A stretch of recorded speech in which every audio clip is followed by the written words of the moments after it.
नमस्कार दोस्तों।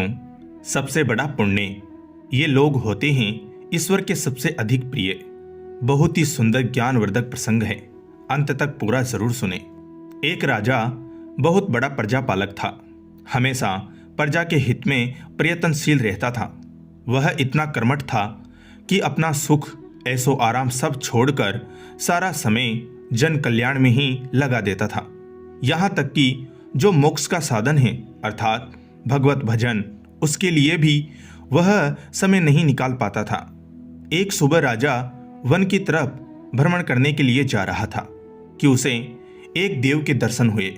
राजा ने देव को प्रणाम करते हुए उनका अभिनंदन किया और देव के हाथों में एक लंबी चौड़ी पुस्तक देखकर उनसे पूछा, महाराज आपके हाथ में यह क्या है? देव बोले, राजन यह हमारा बही खाता है जिसमें सभी भजन करने वालों के नाम हैं। राजा ने निराशा युक्त भाव से कहा, कृपया देखिए तो इस किताब में कहीं मेरा नाम भी है या नहीं। देव महाराज किताब का एक एक पृष्ठ उलटने लगे, परंतु राजा का नाम कहीं भी नजर नहीं आया। राजा ने देव को चिंतित देखकर कहा, महाराज आप चिंतित ना हो, आपके ढूंढने में कोई भी कमी नहीं है। वास्तव में ये मेरा दुर्भाग्य है कि मैं भजन कीर्तन के लिए समय नहीं निकाल पाता और इसीलिए मेरा नाम यहाँ नहीं है। उस दिन राजा के मन में आत्मग्लानि सी उत्पन्न हुई, लेकिन इसके बावजूद उन्होंने इसे नजरअंदाज कर दिया और पुनः परोपकार की भावना लिए दूसरों की सेवा करने में लग गए। कुछ दिन बाद राजा फिर सुबह वन की तरफ टहलने के लिए निकले तो उन्हें वही देव महाराज के दर्शन हुए। इस बार भी उनके हाथ में एक पुस्तक थी। इस पुस्तक के रंग और आकार में बहुत भेद था और यह पहली वाली से काफी छोटी भी थी। राजा ने फिर उन्हें प्रणाम करते हुए पूछा, महाराज आज कौन सा बही खाता आपने हाथों में लिया हुआ है? देव ने कहा, राजन आज के बही खाते में उन लोगों का नाम लिखा है जो ईश्वर को सबसे अधिक प्रिय हैं। राजा ने कहा, कितने भाग्यशाली होंगे वे लोग। निश्चित ही वे दिन रात भगवत भजन में लीन रहते होंगे। क्या इस पुस्तक में कोई मेरे राज्य का भी नागरिक है? देव महाराज ने बही खाता खोला और ये क्या, पहले पन्ने पर पहला नाम राजा का ही था। राजा ने आश्चर्यचकित होकर पूछा, महाराज मेरा नाम इसमें कैसे लिखा हुआ है? मैं तो मंदिर भी कभी कभार ही जाता हूं। देव ने कहा, राजन इसमें आश्चर्य की क्या बात है?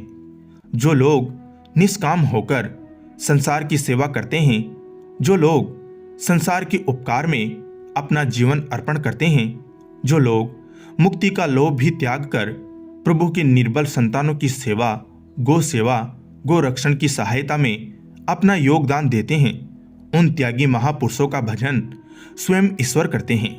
ए राजन तुम मत पछता कि तू पूजा पाठ नहीं करता। जीव सेवा, गो सेवा, लोगों की सेवा कर, तू असल में भगवान की ही पूजा करता है। परोपकार और निस्वार्थ लोक सेवा किसी भी उपासना से बढ़कर है। देव ने वेदों का उदाहरण देते हुए कहा, कुर्वन्नेवेह कर्माणि जिजीविषेक्षणम समः एवान्त्वाप न्याने तो अस्ति व कर्म लिप्यते नरे। अर्थात कर्म करते हुए 100 वर्ष जीने की इच्छा करो तो कर्म बंधन में लिप्त हो जाओगे। राजन भगवान दीन दयालु हैं, उन्हें कुसामद नहीं भाती बल्कि आचरण भाता है। सच्ची भक्ति तो यही है कि परोपकार करो, गो सेवा, साधु ब्राह्मणों, दीन दुखियों का हित साधन करो।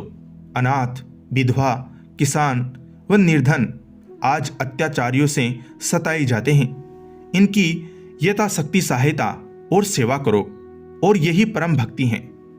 राजा को आज देव के माध्यम से बहुत बड़ा ज्ञान मिल चुका था और अब राजा भी समझ गया कि परोपकार से बड़ा कुछ भी नहीं और जो परोपकार करते हैं वही भगवान के सबसे प्रिय होते हैं। तो दोस्तों, जो व्यक्ति निस्वार्थ भाव से गो सेवा, दीन दुखियों की सेवा करने के लिए आगे आते हैं, परमात्मा हर समय उनके कल्याण के लिए यत्न करते हैं। हमारे पूर्वजों ने कहा भी है, परोपकाराय पुण्याय भवति, अर्थात दूसरों के लिए जीना, दूसरों की सेवा को ही पूजा समझकर कर्म करना, परोपकार के लिए अपनी जीवन को सार्थक बनाना ही सबसे बड़ा पुण्य है। और जब आप भी ऐसा करेंगे तो स्वतः ही आप उन ईश्वर के प्रिय भक्तों में शामिल हो जाएंगे। दोस्तों, कैसी लगी आपको कहानी, कमेंट करके ज़रूर बताएं। कहानी को लाइक करें, शेयर करें और चैनल को ज़रूर सब्सक्राइब करें। धन्यवाद।